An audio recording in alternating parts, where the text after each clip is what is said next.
Ndugu washiriki, mengi yameelezwa, lakini na mimi nipitie mule kwenye kutoa pongezi. Kwanza kwa pongeza washindi kwa ujumla wote, ukiacha wale ambao wametajwa kwa kipekee.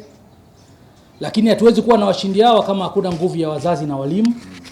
Kwa lazima tutambue nguvu ya wazazi na walimu na walimu katika wanafunzi wetu kufikia hapo.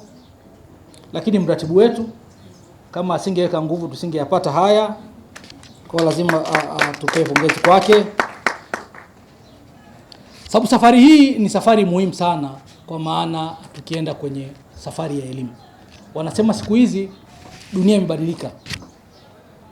Unaweza kuwa na taaluma fulani, kwa mfano wewe ni mhasibu, wewe ni engineer, lakini kama huna element ya critical thinking, fikira tunduizi, huajiriki. Kuna baadhi ya kazi siku hizi zinafanywa na AI. Lakini ili uweze kuitumia AI lazima uwe na kitu cha ziada unatuletea, kwa maana ya fikra. Kwa hiyo tunapozungumzia uandishi wa insha tunawafundisha vijana wetu fikra, namna ya kufikiri. Kwa hiyo ni jambo muhimu sana. Niwapongeze wote walioshiriki kuhakikisha kwamba jambo hili linafanikiwa. Tunajenga kizazi cha kufikiri. Na ni jambo muhimu sana. Lakini pamoja na kufikiri,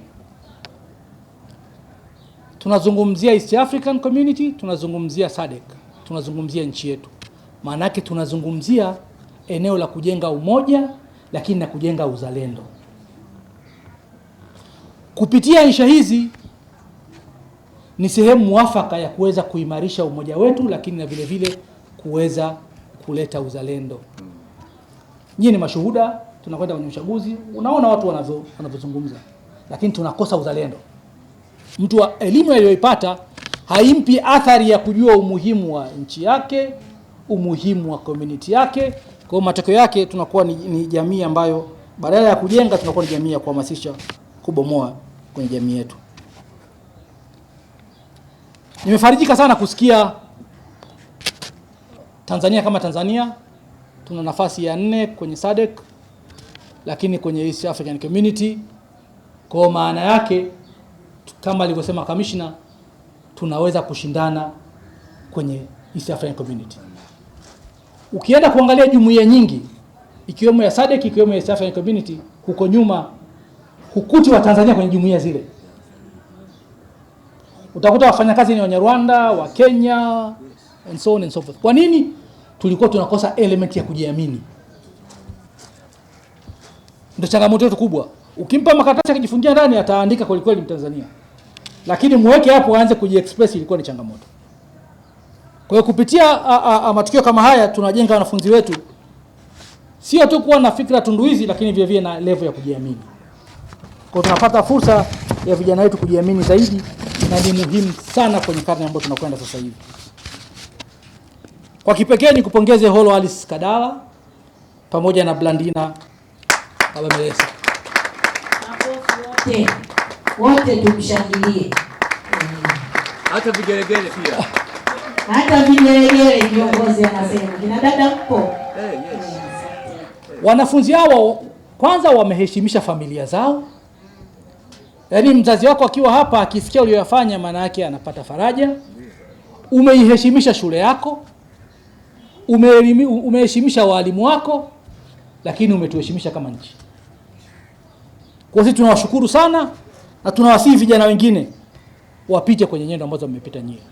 Ni heshima kubwa sana kwenye Jumuiya ya Afrika Mashariki, na si kama Tanzania au kwenye Jumuiya ya SADC tunakuwa na vijana ambao wametuwakilisha vizuri. Hii inaonyesha kwamba elimu yetu na yenyewe pia sio elimu ya kubeza, lakini elimu ambayo inaweza kushindana kwenye ulimwengu wa kimataifa. Lakini pamoja na pongezo hizo pia nitoe wito kwa wanafunzi wetu sasa kujiepusha. Unajua sasa hivi bahati mbaya kuna artificial intelligence, sio? Unaweza ukaingia ukapewa hiyo title yako uliyopewa, ukaingia ChatGPT ukaingiza pale, nataka niletee insha, kuletea insha nzuri tu. Tukifanya hivyo, maana yake haya manufaa ambayo tunasema tutayapata kupitia insha hatutayapata. Hatutapata critical thinking ambayo tunaisema. Hiyo level ya kujiamini hatutaipata. Kwa hiyo tunitoe wito kwa wanafunzi tuhakikishe hatui na hizo element za udanganyifu. Tupate tuzo hizi kwa maana tumepata, kwa maana tumedeserve, kwa maana ya kufanya kazi inavyotakiwa, lakini sio kutumia teknolojia kwa ajili ya kufanya udanganyifu.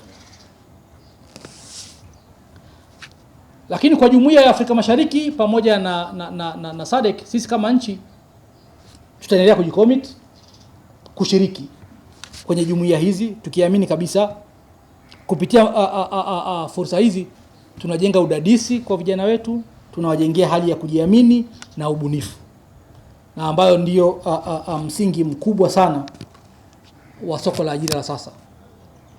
Na kwa kuzingatia hilo, kama nchi tulifanya mabadiliko ya mitaala, tumekwenda sasa kwenye competence based curriculums. Hii ina reflect haya tunayofanya hapa kwa maana ya ubunifu, lakini vile vile uwezo wa kujiamini kwa wanafunzi wetu ili uweze kupambana vizuri na soko la ajira. Na tunafanya hivi kwa tukiamini kwamba elimu ndiyo nyenzo kuu ya mabadiliko ya kwako binafsi, ya jamii yako, lakini na nchi kwa ujumla. Niwashukuru sana maafisa wote kutoka ofisi ya Rais TAMISEMI, Wizara ya Mambo ya Nje na Afrika Mashariki, Ushirikiano wa Afrika Mashariki, Wizara ya Elimu, Sayansi na Teknolojia, makao makuu, Wadhibiti Ubora wa Shule na Mikoa, Umoja wa Shule Binafsi, Wizara ya Elimu na Mafunzo ya Mali Zanzibar, na Baraza la Mitihani ya Tanzania kwa kujihusisha kwao kuratibu mashindano haya, ikiwa ni pamoja na usambazaji wa mada, usahihishaji hadi kutoa washindi waliotukutanisha hapa siku ya leo. Tunakubali kabisa bila ya wizara hizi kushirikiana tusingekuwa na tukio hili leo ambalo ni tukio muhimu sana kwa nchi yetu. Natoa vivyo shukrani za dhati kwa halmashauri zote nchini, wakuu wa shule na walimu waliosimamia na kuhakikisha wanafunzi wanashiriki mashindano haya ya uandishi na kuwasilisha insha zao kwa wakati. Wakuu wa shule ni wasimamizi wakuu wa mashindano haya, hivyo wanapaswa wasimamie kikamilifu hatua zote za wanafunzi kushiriki katika mashindano haya.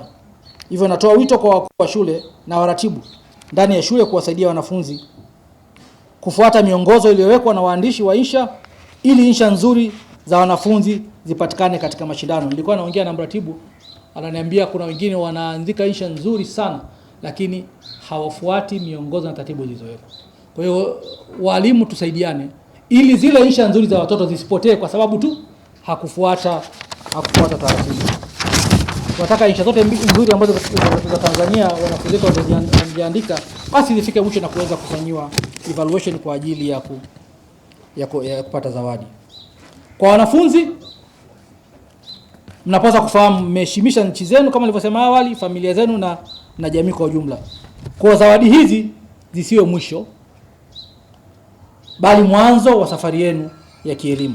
Endeleeni kusoma kwa bidii na kudadisi zaidi na kujieleza kwa kujiamini, kwani bara la Afrika, jumuiya yetu ya SADC, jumuiya yetu ya Afrika Mashariki pamoja na Tanzania kwa ujumla tunahitaji sana mawazo yenu, ubunifu wenu na uthubutu wenu katika kujenga kesho iliyo bora. Kwa mara nyingine tena napenda kuchukua fursa hii kuwapongeza washindi, waratibu wa mashindano, halmashauri, Baraza la Mitihani ya Taifa, shule zilizopata zawadi, shule zote zilizoshiriki na wanafunzi wote walioshiriki katika mashindano haya. Aidha, niziombe shule zenye michepuo ya Kifaransa kuwashawishi wanafunzi kushiriki mashindano yote kwa kuandika kwa lugha ya Kifaransa, kwani kwa kuwa kuna uzoefu unaonyesha ni wanafunzi wachache sana wanaoandika kwa kutumia lugha ya Kifaransa. Vile vile nitoe wito kwa walimu kuwasimamia wanafunzi wenye mahitaji maalum kushiriki kamilifu kwa kuwa ni haki yao, na tuna wataalamu wa kutosha wa kusoma na kutafsiri maandishi hayo. Tumekuwa tupia sana kuwa na inclusive education, elimu jumuishi. Kwa hiyo pia kwenye eneo hili pia i-reflect, tuone pia na wao watu wa elimu jumuishi pia nao makundi yao yameshiriki kwenye insha hizi. Mwisho kabisa napenda kuwasihi Watanzania wenzangu, hata wanafunzi ambao wamefika umri wa miaka 18, mnajua tarehe 29 Oktoba ni siku ya kupiga kura, ni haki yetu kuamua mustakabali wa Tanzania. Kwa hiyo kila mwenye aliyefikia umri kwa maana ya wanafunzi, lakini sisi wengine watu wazima, tutumie fursa hii muhimu kwa ajili ya kwenda kupiga kura na kuchagua serikali ambayo tunaitaka.